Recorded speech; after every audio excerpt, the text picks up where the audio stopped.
Ciao a tutti e bentornati su Origini Ancestrali e benvenuti in questo nuovo video. Ci stiamo ormai addentrando nella narrazione degli eventi principali che riguardarono l'ex impero dell'Orda russo-tartara, riflessosi come il Sacro Romano Impero delle nazioni germaniche, nonché come altri imperi antichi, uno su tutti l'antico impero romano. Oggi tratteremo separatamente la figura dello zar Khan Basilio III, riflessosi nella storia del Sacro Romano Impero come l'imperatore Massimiliano I. Ho deciso di trattarlo da solo, poiché i prossimi due zar Khan meritano anch'essi un video a parte dedicato esclusivamente a loro. Prima di iniziare però vi invito a mettere mi piace per stimolare l'algoritmo e iscrivervi se non lo avete ancora fatto, azionando la campanella delle notifiche per non perdervi i futuri video. Bene, siamo arrivati quindi allo zar Khan Basilio III Ivanovic, chiamato anche Ivan, Varlam e Gabriel. Governò dal 1505 al 1533 per 28 anni. Il suo regno viene definito il Regno della Calma. L'evento principale che lo caratterizzò fu la divisione delle terre di Novgorod, attraverso la quale ebbe luogo la conquista ottomana-atamana. Le terre furono divise tra nuovi sovrani della nobiltà della Rus dell'Orda ed il responsabile della divisione delle terre era un'istituzione speciale chiamata Novgorod Izba. Questo zar si riflesse nelle cronache occidentali come l'imperatore Massimiliano I, che regnò per 26 anni dal 1493 al 1519. Come potete vedere, gli anni di regno corrispondono. I due regnanti infatti condividono una caratteristica peculiare, ovvero possedevano due mogli.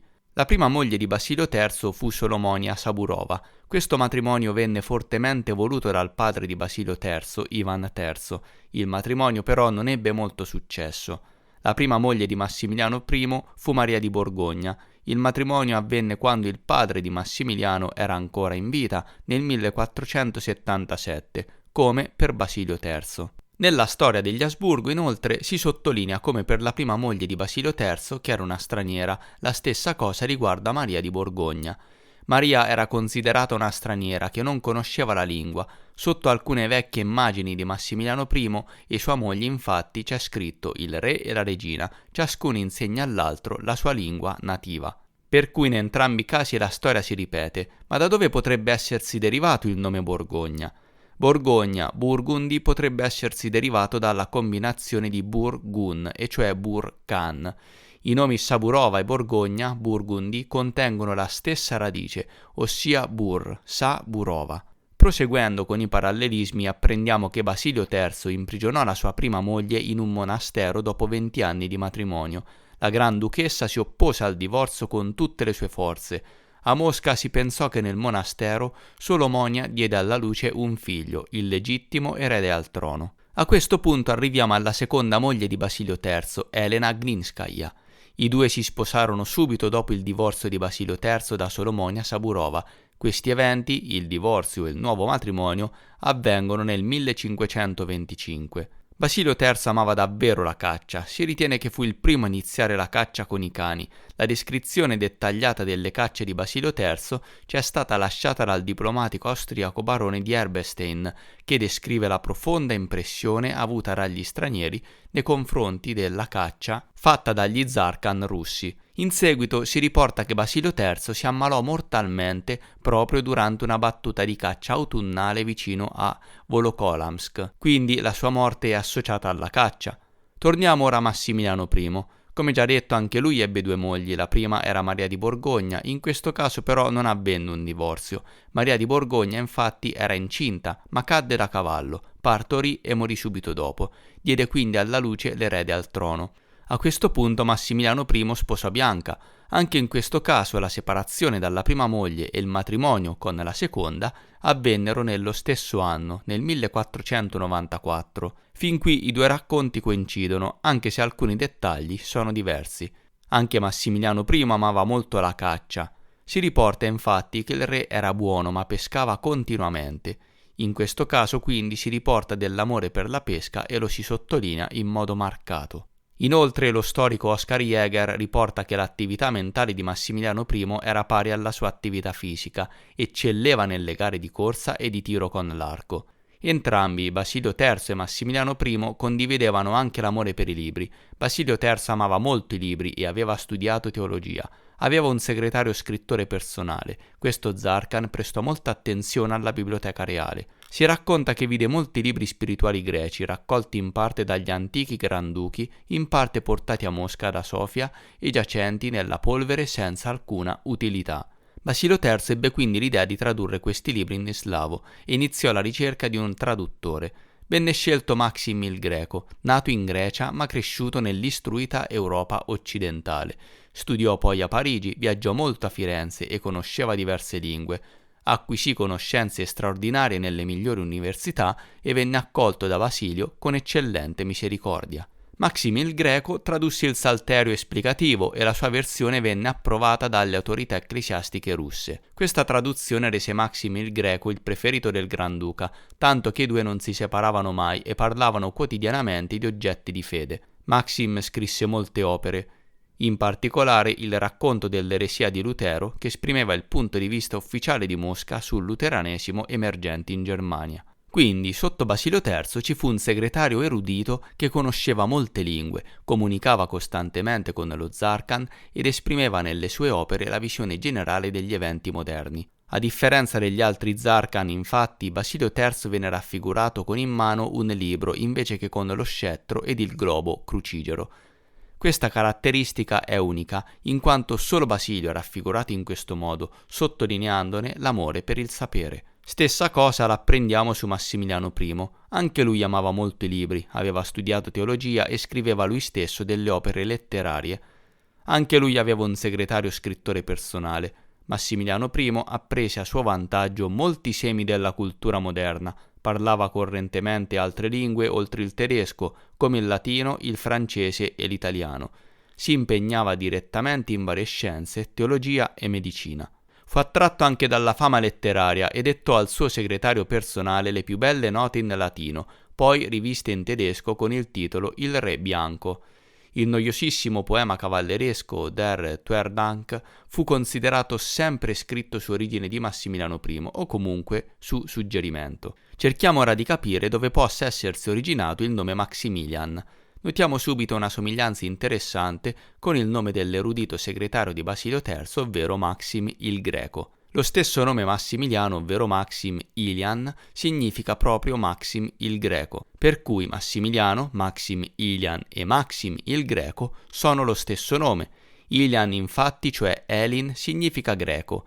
Elin sta per Elleno, nome con cui venivano chiamati i greci, per cui Massimiliano è presente nella biografia di Basilio III come lo stesso Zarkan e sotto le sembianze del segretario di Basilio III, Maksim il Greco.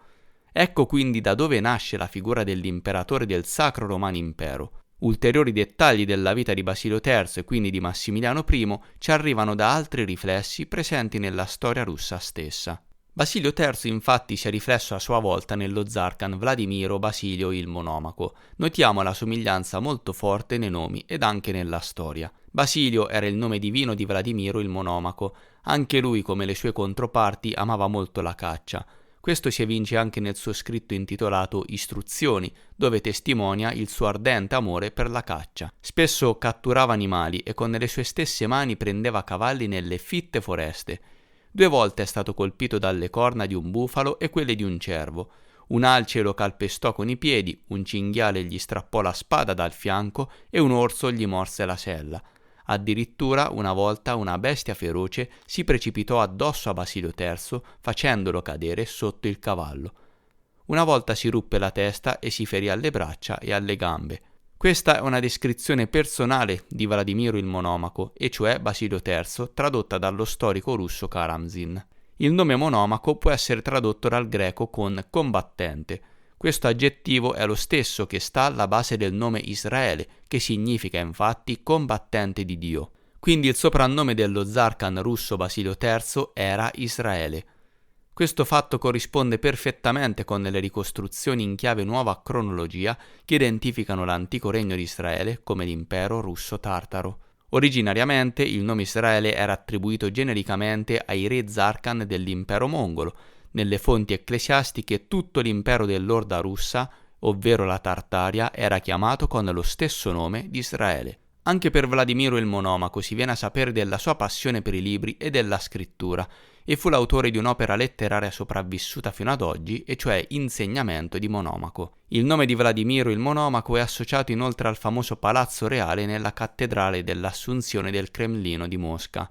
Questo personaggio è attribuito dalla storia scarigeriana all'XI-XII secolo. In questa immagine potete osservare il suo trono realizzato sotto forma di tarem, cioè una camera. Il re si sedeva qui dentro. Si dice che i creatori di quest'opera furono i maestri di Novgorod. Alla base della struttura ci sono 4 sculture rotonde, le immagini di fantastici animali predatori. Sulle porte è scritta la storia dei principi di Vladimir, che a sua volta è raffigurata nei 12 bassorilievi presenti sulle pareti. Questa storia racconta dell'importazione delle insegne reali nella Rus, come il cappello di Monomaco, il barm, e cioè il mantello cerimoniale, e una serie di altri oggetti.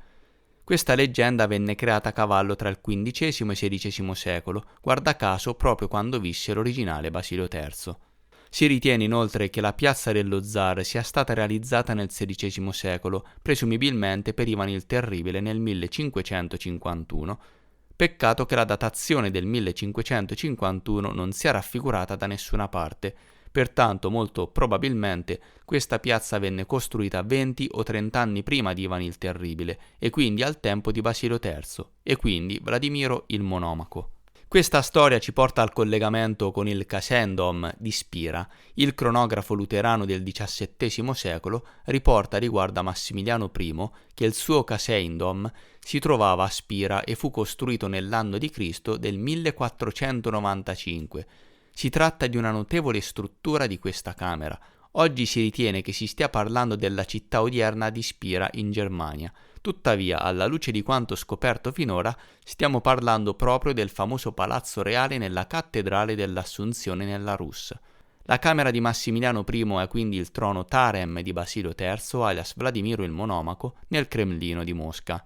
Ma le tracce della vera storia che troviamo riflesse in una forma distorta nella storia occidentale non finiscono qui. Il nome Monomaco lo troviamo sotto un'altra forma nel cronografo luterano del XVII secolo, quando si menziona di una sorte di disputa sotto Massimiliano I tra il re francese Francesco e Carlo V d'Asburgo. Questa disputa doveva essere risolta con una sorta di duello tra l'imperatore e il re. Il re invia a Carlo V un certo messaggio sulla monomachia. Quindi nella storia degli Asburgo il termine monomaco appare in una nuova forma e molto vivida. Questo evento è datato al 1528 e guarda caso cade proprio durante il regno di Basilio III. Come vedete tutto si collega perfettamente. Tornando alla storia di Basilio III, prima della sua morte lo zar Khan affida suo figlio Ivan ai 7 boiardi, evento che sancirà l'inizio del noto periodo dei 7 boiardi nella storia russa. In questa immagine potete vedere Basilio III e suo figlio Ivan IV il Terribile. I 7 boiardi li ritroviamo anche nella storia asburgica, in cui si apprende che prima della morte Massimiliano I consegnò ai 7 elettori il nipote del re di Spagna, cioè fece entrare il suo giovane erede nipote Carlo, che aveva il titolo di re di Spagna, presso i 7 elettori. Quindi Massimiliano I istituì un consiglio di 7 elettori per tutelare il suo erede. Come abbiamo capito, quindi, le storie si ripetono, se in alcuni casi i dettagli differiscono, in altri sono praticamente gli stessi e tutto si ricongiunge perfettamente. Da molte contraddizioni e discrepanze della storia scarigeriana, la precedente tradizione della storia, messa poi in secondo piano, emerge e grazie alla nuova cronologia possiamo interpretarla nel modo corretto. Le molte lacune legate alle datazioni convenzionali presenti nella versione scarigeriana possono essere spiegate perfettamente. Prendiamo ad esempio la data della morte di Maria di Borgogna, la prima moglie di Massimiliano I. Questa data è diversa a seconda delle fonti del XVII secolo. Nel libro di Oscar Jäger, ad esempio, si dice che Maria di Borgogna morì nel 1482, mentre il cronografo luterano del XVII secolo riporta la data del 1494 e quindi ben 12 anni dopo.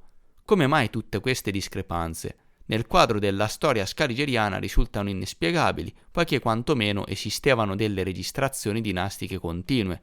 Dopotutto la casa degli Asburgo governò dal XIII al XVI secolo e continuò a regnare ininterrottamente per tutto il XVII secolo. Come è possibile che gli stessi non ricordassero le date dei loro antenati recenti? Tuttavia questo fatto è spiegabile alla luce della nuova cronologia. La storia degli Asburgo subisce una rottura alla fine del XVI secolo. Gli storici di Scaligero cercarono di insabbiare attentamente questo fatto, ma alcune tracce non potevano essere nascoste. Una di queste è proprio la discrepanza cronologica che compare ad esempio per la data della morte di Maria di Borgogna. Da cosa può essere stato causato ciò? Del resto, come ci viene detto, il XVI secolo, almeno nell'Europa occidentale, dovrebbe essere ben documentato e affidabile. In teoria sono stati pubblicati dal XV secolo molti libri di lusso e la gestione dei registri governativi era condotta con attenzione e alcuni di essi sono stati conservati fino ad oggi. La scuola era presente e le sue tradizioni sono arrivate fino ai nostri giorni, soprattutto presumibilmente per la Germania, grazie all'accuratezza, completezza dei resoconti degli altamente coscienziosi funzionari tedeschi. Com'è possibile quindi che alcune date importanti della storia imperiale, per non parlare delle date di eventi minori in Germania, differiscono significativamente nelle diverse fonti del XVII secolo? Dopotutto, sono soltanto 100 anni dopo quegli eventi.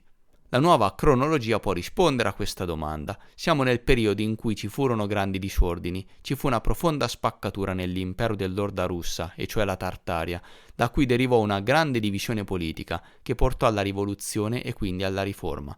Gli eventi accaduti prima della riforma iniziarono ad essere percepiti da una prospettiva completamente diversa.